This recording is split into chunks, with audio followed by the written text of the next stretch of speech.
What's good, everybody? God bless. Happy New Year 2023. I'm about to explain some things about the MBE enclosure. I got a box from him. All right. My man lives in Georgia. He mailed it to me. Told me it was going to take about 6 weeks, 6 to 8 weeks. He kept his word. As a matter of fact, I was so hype about this box that I was like, yo, my man, what's up with the box? It was supposed to be here like 2 weeks ago. Actually, I fucked up. And he was like, yo, what you talking about? And he checked the dates and whatnot, hit me back, and he's like, yo, but you got it wrong. I mean, it's only been 4 weeks. And I was like, what? And I looked back at the email and I was like, oh shit, my bad. So he was on point. He was ready to send me a box and make me one overnight probably. But all respects to the man, you know what I'm saying? I said, oh, my bad. And communicated at that point. He told me he gonna have the box for me, like he said. He had the speakers for me. I got the 25 DD, the DD 2508s, supercharged as he calls them. I got those. I got them. That was not damaged in any way. I looked them over. They look great. I got the box. Took me a while to get the box and put it in the truck because I was busy working and doing other things. So I didn't have the time to really put it in. But let me just give y'all some specs on the box. I've had many boxes before, mostly prefabs. I got a car that I got custom made. Box was excellent, made out of plexi, real thick plexi. And I found that his box, the wood was really thick, really nice. As a matter of fact, me, when I put the speakers on, I didn't have the proper screws. I used some screws that I had laying around that were about 1/2 inch. And let me tell you what happened with that. So I put everything in the truck. I put the box in the truck. The box fits perfect. Fits under my seat. I don't need a seat lift kit. For those that know what that is, I don't have to elevate my seat in any way. The box fits flush into the cab, which is the key word for me. Flush, clean, install. I didn't want no choppy looking nonsense. I didn't want no young boy shit. I wanted my shit to look clean.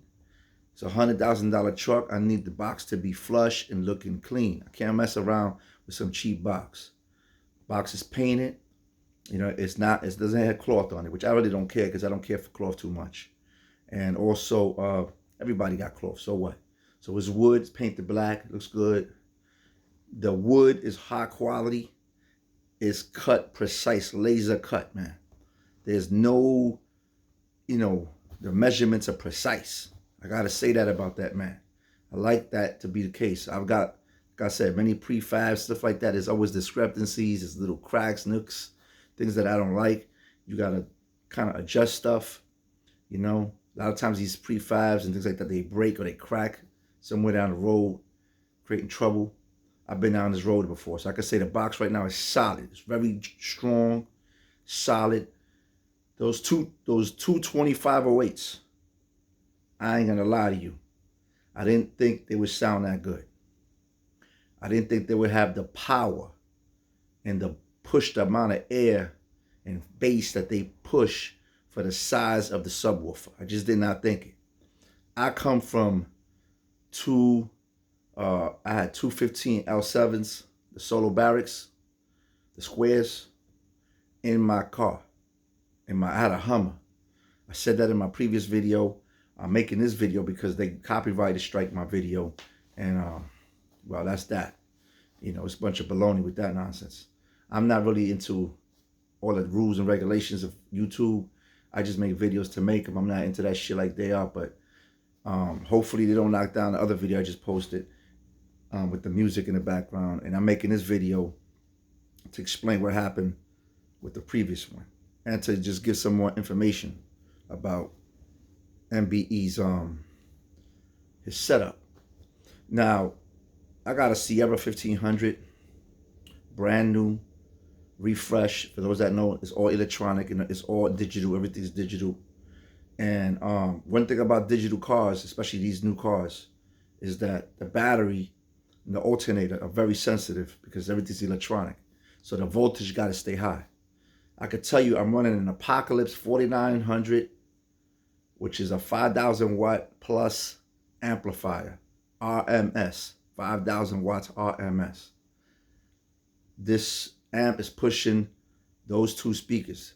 I'm running the speakers into a 0.5 load, 0.5 ohm load. So I'm pushing it, I'm letting the amp push as much as it wants through there. I know I'm not using all the max of the amp. The amp is a beast. But those two eights to handle the way they're handling and hitting as hard as they're hitting, I'm thoroughly impressed. I gotta say it, I'm thoroughly impressed. They sound as strong as easily any two 10s or 12s out there. Easily. And I'm talking about clean, tight bass all the way down to low earthquake levels. This shit rattles my doors, rattles my mirrors, and my truck is tight. It's new. It's really tight. The doors locked really tight. It's moving everything. My ears really can't take the SPL on this system right now. I can't put it up all the way on a lot of songs without having to lower it down because my glasses start to shake. I can't see where I'm going. It starts to vibrate a little bit, and it's hurting my ears. I'm not gonna lie to you guys, it's hurting my ears. So if there's any doubt about SPL and how that bass kick, trust me, it got a lot of power. For 2/8 especially, I would have never thought it. So I'm very happy with the purchase of the 225 of the 2DDs, 2508s, the box. And I'm talking about this shit rumbles where I took it to the car wash, right? And I was kicking it.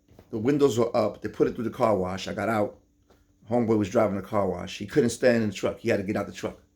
So they had to stop the machine. They had to stop the car wash, shut it down, emergency shut off, because my man didn't know how to operate the car. He didn't know how to lower the volume down because, it's a newer vehicle. So he looking around. He can't figure it out. He had to get out, open the door, look at the car real good, and talk to his boys. Somebody figured out how to turn the volume down. So they shut it down, and then they turned it back on, turned the machine back on. And when it was playing in the car wash, through the glass of the car wash, because the car wash, is going through a drive thing, and there's a glass there. It's a big glass see-through thing. It was shaking, it was rattling those glass panes, and bouncing, booming through the whole car wash location. And everybody's like looking around like, where the fuck is that music coming from? And it was from my truck. All right? So I'm going to tell you right now, I'm definitely impressed with the truck. Set car alarms off, everything. The amp don't get hot. The efficiency of the speakers is tremendous. Tremendous efficiency. The amp, I got to give Apocalypse mad credit. That amp is crazy. The speakers from DD Audio, crazy. Digital Designs, y'all doing your thing. Keep doing your thing. I respect to Kicker. I came from Kicker. Kicker, I love Kicker. I can tell you that right now.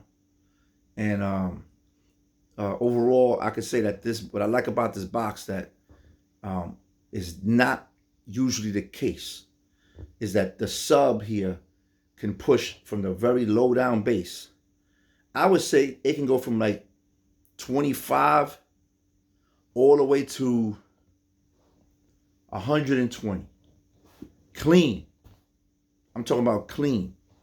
And most subs, I don't think really rock around past 100 very well. This sub kicks clean all the way to like 120, man. Got that punch, that hard punching bass. Got that low down bass. And then it got that, higher level bass that deals with more of the classical, maybe some rock music kind of thing. It could do it. I tried all types of music on this thing, I'm more of a reggae guy, more reggaeton, rap, hardcore rap, hip hop, trap music, that shit. So I'm gonna tell y'all, it's real shit, real talk. My man's system is crazy. I'm very happy with the money I spent. By the way, I ain't gonna tell you how much, but that's up to y'all. Y'all do your own thing with the man. But he's a reasonable priced individual. Let's put it like that. You're getting the speakers at price. Whatever you get what you pay for. The box is decently priced. I gotta say, it's decently priced. And he's a good dude. He communicates properly. You ain't like texting him and waiting 15 days to get a text back. I hate that shit. I dealt with people like that. You text him right now, maybe a few hours later, you get something. Because he's busy, got his own thing to do. But you're gonna hear from him today or tomorrow. You ain't gonna be like waiting days and days and days. You might hear from him in 10 minutes. You know what I'm saying? That's the truth. I saw a video somebody posted about him. I didn't like what they was talking. It's some white dude talking some weird shit. And I told him, I said, yo, my man, you talking bad about the brother. And you can't talk bad about a person unless you actually sample their shit and actually know what you're talking about, or have somebody around your circle that could actually verify that this is the situation. And if you got a problem with a man, let's say if I would have bought this from this box from my man and stuff, and it wasn't cool, I wouldn't just go out and say nothing. I would wait. I would talk to him, work it out, and then if that didn't happen, if it didn't pan out, or if I got the stuff and it just wasn't performing, and after I tried everything, it wasn't performing, then I'd be like, yeah, I don't know. I'm not feeling the shit. And I asked the man for a refund, something. But I'm going to tell you, the products that I got from him, top notch. Especially for the money, man. And in my case, being that I got a crew cab, pickup truck, I can't really do nothing more. I'm not doing a blow-through system. I'm not going to punch a hole into a brand new truck into the pickup bay, to hear music. I just did not feel that shit was going to happen for me. So I had to get something that bounces and pumps inside the truck, clean installed, and fits under my seats. That's the dilemma I got. And I'm going to tell you, it sounds clear. It sounds clean, crispy, beautiful. Everybody that gets in the truck is like, damn, this shit bumping. So I'm telling you, that's the situation. I'm calling it for what I see. I'm a person that says how I feel about shit. If it was whack, if it was bummy, I would have been like, yo, this shit is bummy. I say it for what it is. I'll never lie about shit like this. I don't lie about shit, period. I'm not much of a liar. You know what I'm saying? I call it for what it is. If something's corny, it's corny. I ain't getting paid by the brother. I ain't getting, I don't know. He ain't even asked me to do all this shit. He hit me up and said, he saw the video the first time. He said, yo, thanks a lot. And, he appreciated it. But he ain't asked me to do it. And he ain't asked me to redo it. I'm doing this out of myself because I give respect when respect is due. So, the brother is doing his thing. He don't even need me to corroborate that because he already got accolades. He already got people talking shit about his work in a good way. So he don't need me. But I'm just being real. I'm just supporting him. And I'm going to support the message that his work is worthy, that he's doing his thing. So, again, props to the man. Props to everybody in Georgia, you know what I'm saying? I'm coming out of New York, bumping the streets over here. And if anybody got any comments or any further questions about my setup, please feel free to ask. By the way, I'm running a stock battery, stock alternator, and my I got a voltmeter from my radar that's reading the voltage. My voltage don't go below 13.5 ever. I've never seen that shit go below 13.5. It stays at 13.8, 14.1, 14.2, 14.8, damn near 15 volts. Pushing that power, it don't move. So that efficiency ratio, the efficiency of the electric system, you know what I'm saying, is top notch with his system. I've run a lot of dirty systems, shit where the amp was whack, speakers wasn't really using the power right, or combination thereof, and I'm killing my batteries. I'm pushing double and triple batteries. I'm running caps and all kinds of stuff, and I'm still, high performance alternators, and my shit overheating, my shit getting hot, alternators starting to fluctuate, whatever. I've been down that road already. I can tell you right now, this is stock. And you can't mess around with these stock motors, these stock cars, because of the electrical systems. You'll burn them out. You'll get a damn fire under your hood. Or you'll fuck up your computer, your BCM. So, that's basically it. And I'm running clean wires. I'm running copper all the way around, of course. I'm running 0 gauge, 1 gauge type shit going to the amp. I'm running. I'm splitting it up towards the end. I split it up to a 2 gauge because the amp really don't need a 0 gauge. But I ran a 0 all the way to the back to a circuit breaker. Running 2 circuit breakers, one in the front, one in the back. 200 amps, and it's doing great. It's doing great. So I'm just giving my man the props. I'm asking y'all if y'all want to support him. And definitely DD is hot shit. I didn't even know about DD, to be honest with you. I'm a kicker person. Fosgate and kicker is what I fuck with. All right? JBL, JL Audio. Those are the names I really mess with. You know what I'm saying? And I gotta say, I'm really impressed. So good luck to everybody. If anybody got any comments, any advice, feel free to hit me up. Peace.